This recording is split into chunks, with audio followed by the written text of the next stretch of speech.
पुरवैया हो मन बिगड़े। तोहर कमर ये जान एक नंबर के बाबू तोहर सगरो बिगड़ जाई ढांचा हो। देखो ही में पातर छितर पानी भीतर से मजबूत बनी हो।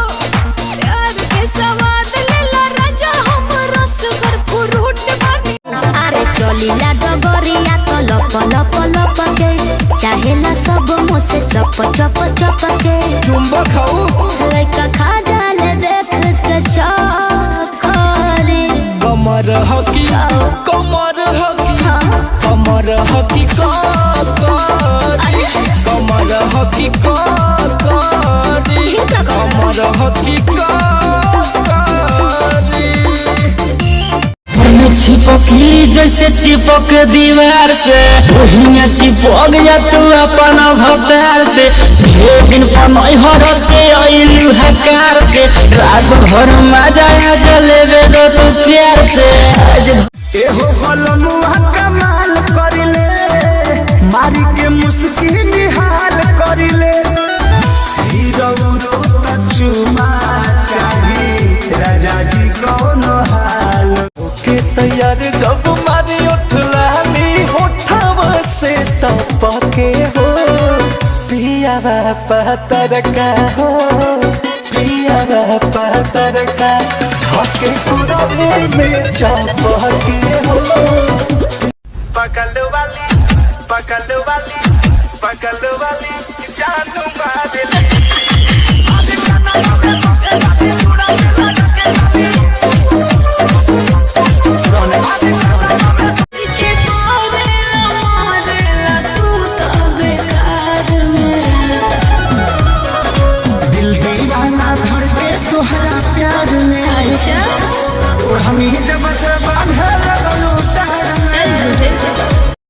पतरे लवंगिया पातर पेड़ पतैया पतरे लहरिया पीछे डोले नैया। तो पातर पातर पनमा के पातर रे पतैया तहिरे पतैया के लाली चटकार। आगे माही पातर पातर पिया बाके डांड ला चकार। आगे माही पातर पातर पिया बाके डांड ला।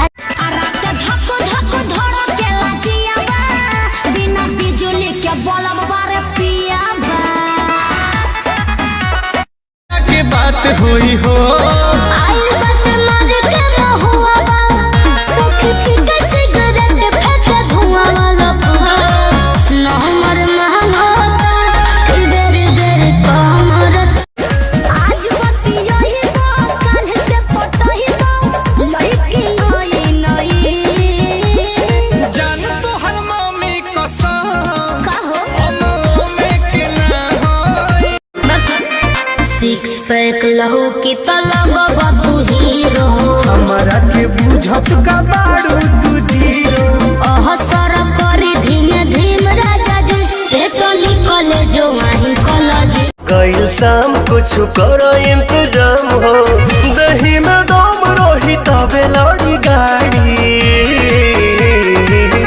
वो न चाहत कब याद राजा सहारी से कहानी।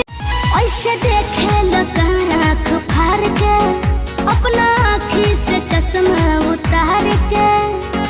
ऐसे का देखा तो का करी आँखिया खोब लिकारे।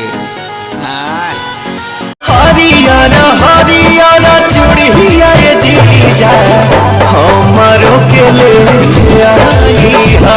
नशा चढ़ल बा तोहारा का बाद नशा चढ़ल बा तोहारा का बाद काहे करा तारा फोनवा भातार धुना ही से दिहल कर बबुआए ना। আহিल बड़ू नाचे सहर ससरा सुनले मजा नहीं है साटा से बेसी मिली सटला पदाम। डेली राउर आना जाना लागल रहता। तो दिल बहुत देसी भातार बावे देसी फॉर्मूला साया साड़ी नाच देला झूला लाल का से हाल का चिल्ला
ननद मरेली ताना निकला के ना घर के खाना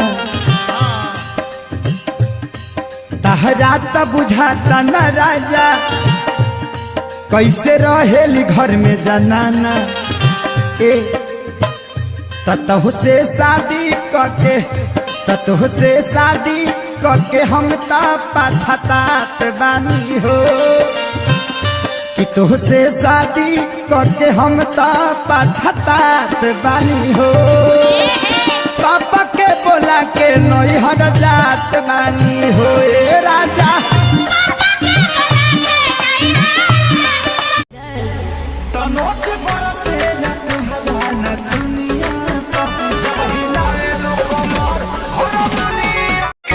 आज कहला करार यार जी कि कम नहीं करब प्यार जी हाँ धान हो धान ही तोहरे लूट की बान्ही के पगड़ी स्टेरिंग के पगड़ी लटकी हाँ जनिए राजा जी तनासा में गड़िया लोड के रोड पर हकी हाँ जनी